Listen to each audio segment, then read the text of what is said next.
Welcome to Spark Faith with me, Dr. Kris Sargent. This show is about renewed health, rooted in truth, and restored by grace. What does finding health look like for you? Do you have a vision for your future self and a way to get there? I'm Dr. Kris, and after 33 years in functional medicine and a lifelong journey through brain health, weight loss, hormones, mindset, and faith, I know that real transformation doesn't come from willpower or white knuckling your way to wellness. It comes from gratitude. Honoring your body as the temple that God created. This show is about body stewardship, not shame. It's about rewiring your mindset, your metabolism, and your spirit to find lasting health without the grind. I'll help you cut through the noise, see opportunities instead of obstacles, and finally live the healthy, purposeful life you were created for. Let's spark faith and transformation together. Spark Faith starts now. Hey everyone, this is Dr. Kris Sargent. Welcome to the Spark Faith Show. I'm just love being here every week. And today we're going to do something a little different. We're going to talk about the physiology of forgiveness. And you're like, what the actual? Because, maybe we don't realize that the stuff that we hang on to mentally and emotionally actually affects our health. And so I've got a couple of questions for you. So hang with me for just a minute. Because I really want to dig in a little bit deeper today. And this is not always an easy topic for people. I will make it very clear in just a couple of minutes exactly what forgiveness is, and we will not be excusing poor behavior. So I'm just going to jump right in. And like I said, I've got a couple questions for you. Is there someone in your life that you think you've moved on from, or whose name, face, or memory still triggers some tension in your shoulders or your stomach or your chest or your face? Or have you noticed that your body can get triggered in that way when you think about a certain something or someone? Do certain memories like totally drain your energy or change your mood like instantly?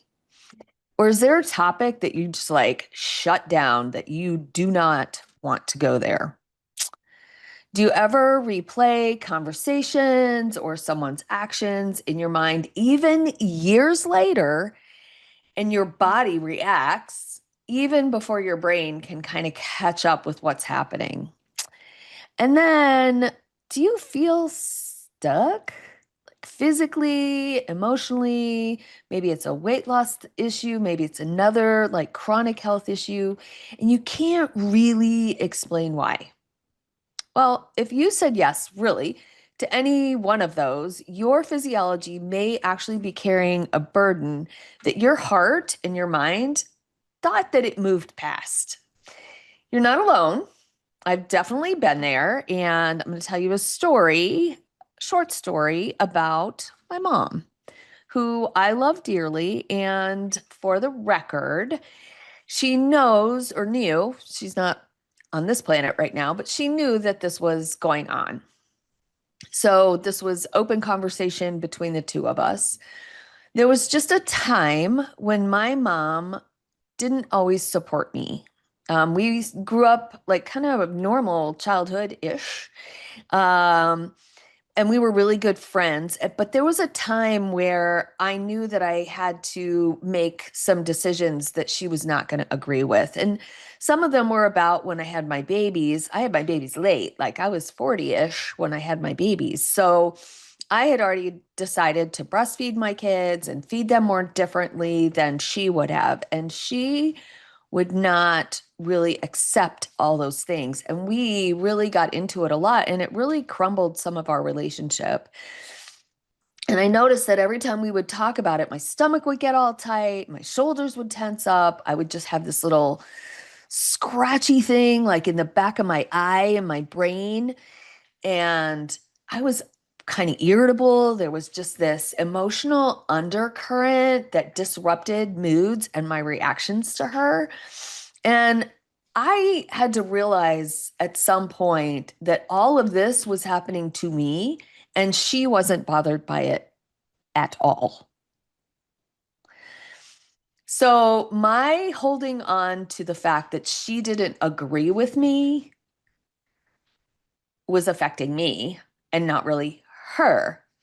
So um, I really had this breakthrough moment when I looked at how she's really just a human. And I was like, wait a minute, how did she grow up?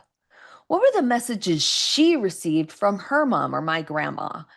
What was going on in the 40s and 50s as she was growing up that really became part of her value system? And what happened when she, like maybe when she tried to breastfeed me and my sister, she wasn't able to. So when I started to look at this grudgy thing happening, this angst between us, I really realized like, wait a minute, she's just really sitting in her story, which is fine. My mom never chose to do any therapy. Fine. And but it gave me a different view of her and allowed me to forgive her for just doing and being the best supportive person she could at the time with the information that she had on board, right? Just being the person that she was, I could just let her be as a person, and she didn't have to agree with me. And so, this need to be right and this pride that I had, I also had to let go and forgive myself for having that. But I also had to forgive her for not supporting me when I felt like I needed it too. So today, we're going to talk a little bit about unforgiveness and what's happening inside our body and why really releasing that debt, if you will really start to change things for you. And at the end, I'm going to go through my 5-step forgiveness framework. So let's dive in. In this country, particularly, we really like to separate our physical self, our physicality, from our emotional and mental health. And actually, that's impossible because every time we are triggered by something emotionally, happy or sad, but we're talking about unforgiveness today, we get particularly negative emotions produce a sympathetic activation. So, what does that mean? That means your fight and flight system turn on, right? This can also lead to mild but chronic cortisol elevation. And we talked about that a few shows ago, so you can learn more about it there. But it also slows down your digestion and your metabolism, your gut motility, which we talked about on the last show. And it elevates something called cytokines. Now, you may not know that's a big word. They cause inflammation inside our body. They have some funny names like IL-6, TNF alpha, C reactive protein. Those are things that can actually end up causing autoimmune issues or an autoimmune flare, chronic pain, migraines, and then definitely IBS or some kind of gut issue. So here's the other piece, right, ladies? Particularly my peri and post and PMSy stuff. This will also end up causing hormone disruption from cortisol elevation. And we've talked about that in another episode as well. So I'm not going to dive too deep into that. And the cardiovascular effects of increased blood sugar, causing increased stiffness in our arteries, can cause heart disease and hypertension or high blood pressure. Interestingly, your immune system also can become suppressed. Did you know that one negative interaction with another human or in your brain, which I'm going to talk about in just a minute, can shut down your immune system for up to 24 hours? So if you're in this constant fight and flight, your immune system is not doing what it's supposed to be doing, right? And the emotional load definitely can take a toll, right? We ruminate and our brain is on all the time. This leads to decreased focus, decreased clarity, but it also uses up oxygen and glucose. And here's what I was going to say before about our brains being involved, because our brains cannot distinguish between something that is vividly imagined and reality. All right. Our brains cannot distinguish between something that is vividly imagined and reality. And so this starts all of those physiological reactions as well, particularly when we're negatively triggered, right? So, this is also how visualization can work for the positive. When we start to visualize something new and something different, that can also become our reality. So, and shut down the negative side of that and turn on the rest and repair piece that we want to have on instead of our sympathetic, dominant fight and flight response. So, our brains can actually help us move past this. And we'll talk a little bit more in a minute. But the emotional load of this whole unforgiveness piece really leads to emotional and physiological exhaustion. Like you're just bone tired, right? And where do we store all this, right? I'm sure that some of you may have seen or read a book called The Body Keeps a Score. And so that's a book about how all of our emotions can get stored inside our body, right? From unresolved wounds that keep triggering stress pathways. And so we store those emotions in our jaw, right? We can have TMJ issues. We can get these super big knots in our shoulders, right? We can totally get that. We get a tight diaphragm and we don't breathe right. We kind of just pant and breathe up here. Our gut, right? We know what gut happens. And then our hip flexors get really tight, which affects our low back and our hips. So as we become more wise, a nicer way, um, just know that long-term physiological exhaustion and fatigue from negative emotional events and some unforgiveness will lead to an awful lot of negative physiology. And so let's shift, okay? We're going to shift topics right now because that's a lot of negative stuff to start the show with. And so let's talk about what forgiveness can do for our body. Let's talk about some immediate things that will happen. Our cortisol will go down. Right? Feels like a great big exhale. We've talked a lot about the vagus nerve over the last few shows.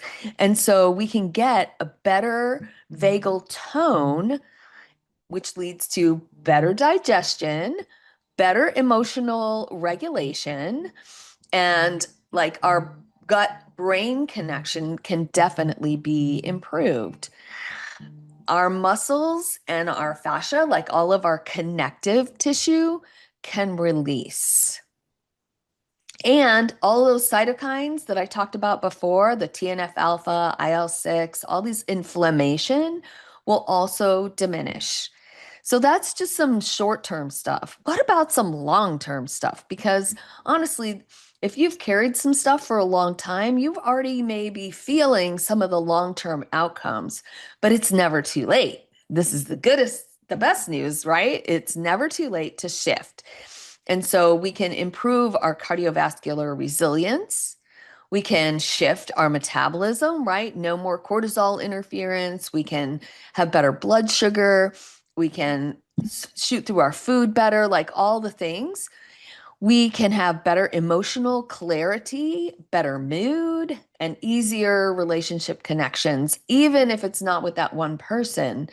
So, this stronger immune resilience is also a key player in all of this because nobody wants an autoimmune flare or an autoimmune disorder or a chronic disease.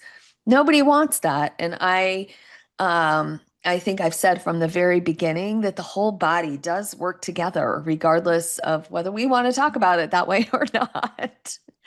So I'd like to define some terms first and lead in with a little bit of my faith foundation. And whether you're Christian or not, these are things that can help you move forward, right? So forgiveness is really all about just releasing whatever that thing is. It may mean that you put aside your own personal feelings about being right, about your pride, about your ego. Do you have to say, I forgive you to that person? Nope. This is something that you're going to do for yourself. You can if you want to. That's great. If they're not on this planet still, that's fine too. I'm going to show you in my 5-step forgiveness framework how to do that. Reconciliation is something that is not required. Reconciliation is when we go back into relationship with this person. We don't have to do that because it's going to take an awful lot of trust rebuilding and time to do that, and it may not be safe. And so that's where healthy boundaries can be put into place for yourself, because forgiveness is for yourself. And then restoration is that whole healing around the whole thing, and it may or may not include reconciliation, right? And this is really God's work. This is where we can't choose how the other person is going to be, but we can choose how we're going to be in relationship with God about this situation or this person or this action that may have happened a really long time ago. There was a story about Corrie Ten Boom, and she is a Holocaust survivor, about how forgiveness is really about obedience and the Holy Spirit and Christ, because he forgave us, right? Landed on a cross, died, buried, resurrected, sits on the right hand of God now. But he did that for us. And when she realized that that was a huge price to pay, she was actually able to forgive out of his forgiveness. She was able to forgive some of her Nazi captors. And so I think, but not out of her own strength, right? She had to put aside her own emotions and her own thoughts and remember that we're to live more Christ-like. So in Jesus's teaching, Matthew 18 talks about 70 times 7. Again, this doesn't mean reconciliation. It does not mean staying in an abusive relationship at all, physical or mental. It means the opposite of that. It means that you can forgive this person and keep a boundary, right? And here's the other part. We may like to be vengeful. Just saying, we'd like to have some revenge. We want to see that person pay for what they did, but that is not our place. We have to believe that God, out of love and his justice, will absolutely take care of that when we forgive, right? Because you have to understand, God is a little bit like a parent, and this analogy is going to break down really fast, but um, as a parent, we have to discipline our children, and he will provide justice for you in some way. You may or may not ever know, but that is his job, right? It is not for us. And Colossians is all about forgiving as Christ forgave. And then Ephesians 4:31 and 32 is really about like, put away the bitterness, like put that aside. And so here's the straight up truth, right? The straight up truth is that forgiveness is freedom. Forgiveness is freedom. Bitterness and resentment chains your spirit and your physiology, right? Forgiveness is freedom, but bitterness and resentment chains your spirit and your physiology. So all of that sounds great, but why is forgiveness so hard, right? Well, when we start to identify some wounds, betrayals, childhood trauma, any number of traumas, big T's and little t's, we have to acknowledge the reality is that whatever happened to you was wrong, right? That's the reality.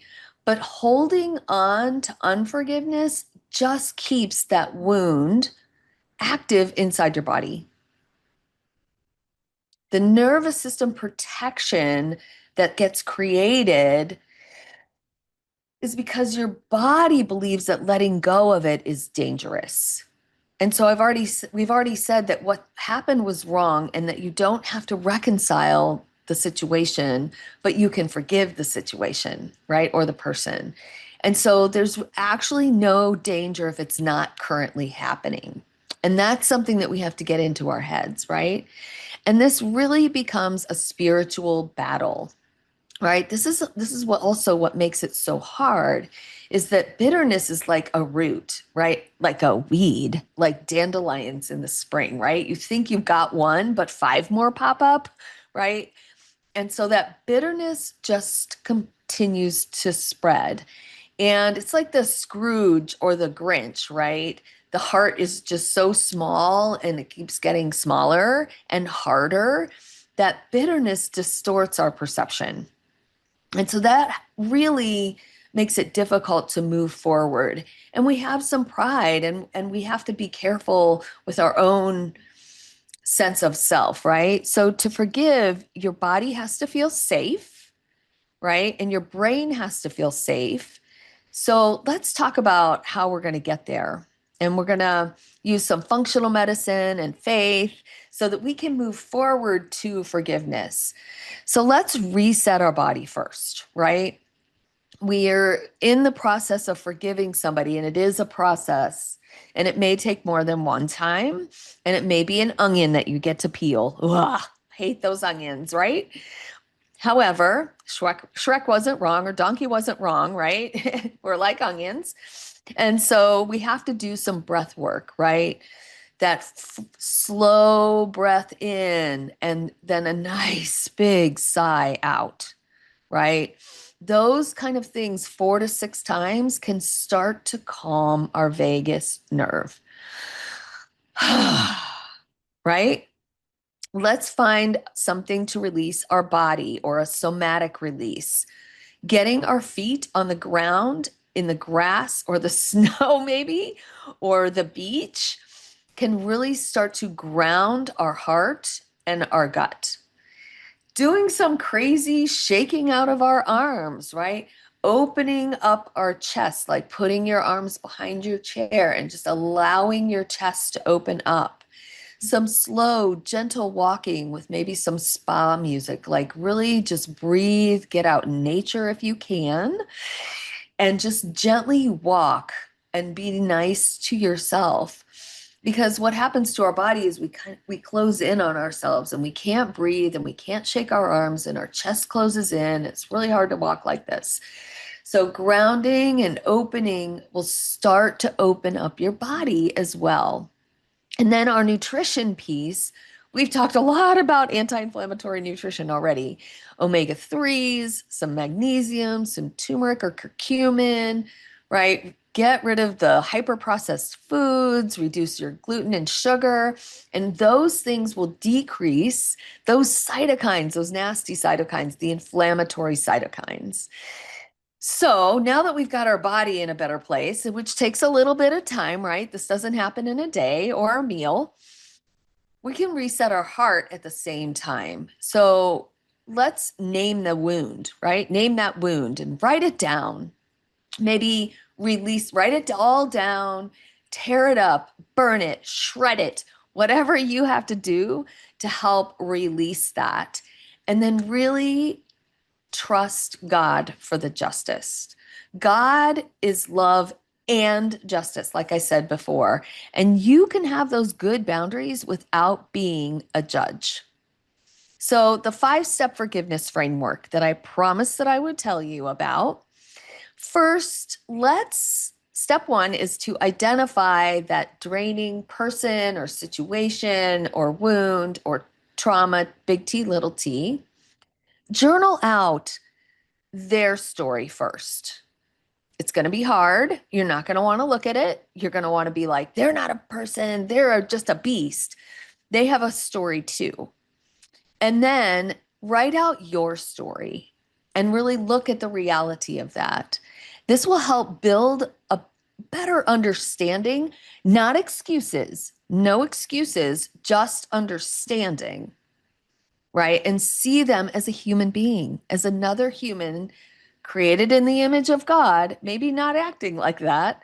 However, when we can see them as a human, that brings us back to gratitude. It brings us back to calming physiology, right? And it helps us understand. Then I want you to notice your body's reaction around all of that, right? I want you to map out, just draw a stick figure and map out what you're feeling and where. Like just draw a line to say what you're feeling. Is there tension? Is there heat? Is there a little niggle like in your brain, like I used to get? Is something tight? And then let's find a prayer, right? Or a mantra like, Lord, you know what this has cost me. And I am going to release that. I'm going to believe that you are the judge and you are love and you are loving me and you're going to heal my body and my heart. So thank you, Lord. And find that gratitude that you need to begin to let yourself heal. You may have to do that 2 or 3 times and then set those healthy boundaries. Love does not equal unlimited access. And then we have to create, step 5 is creating a no rumination rule. When you start this, find it and shut it down. I release this. I'm choosing peace. There's a whole bunch of things that you can say to yourself that will retrain your brain. It does take some time. So I just want to encourage you that you don't forgive because they deserve it. You forgive because you deserve peace, right? You don't forgive because they deserve it. You forgive because you deserve peace. And your body is not meant to carry someone else's sin, right? This is about freedom and not pretending. So, forgiveness is a physiological reset designed by God. And that one memory, one person, and one moment does not have to affect your entire life. So, tune in next week. We are going to dive deeper into some physiology of calories and maybe some weight loss stuff. And I have a really cool episode coming up about GLP-1s and that whole craze and some natural alternatives. So stay tuned, keep renewing your health, rooted in truth and restored by grace. Bye, y'all. I love you so much. Thank you. Thank you. You've been listening to Spark Faith with me, Dr. Kris Sargent. This show is about renewed health, rooted in truth, and restored by grace. Tune in every Thursday morning at 9:30 a.m. Pacific on the Transformation Talk Radio for more simple, faith-fueled steps to live the vision God placed in your heart. Are you ready to take the next step? Schedule a discovery call or connect with me at drkrissargent.com. That's DRKRIS Sargent.com. While you're there, download my free ebook, Endless Energy, the 6 non-negotiable keys to endless energy, and sign up for an upcoming masterclass. Don't forget to subscribe, like, share the show, and I'd love to connect with you on social media at Dr. Kris Sargent. Let's keep sparking faith and transformation together. Can't wait to see y'all next time.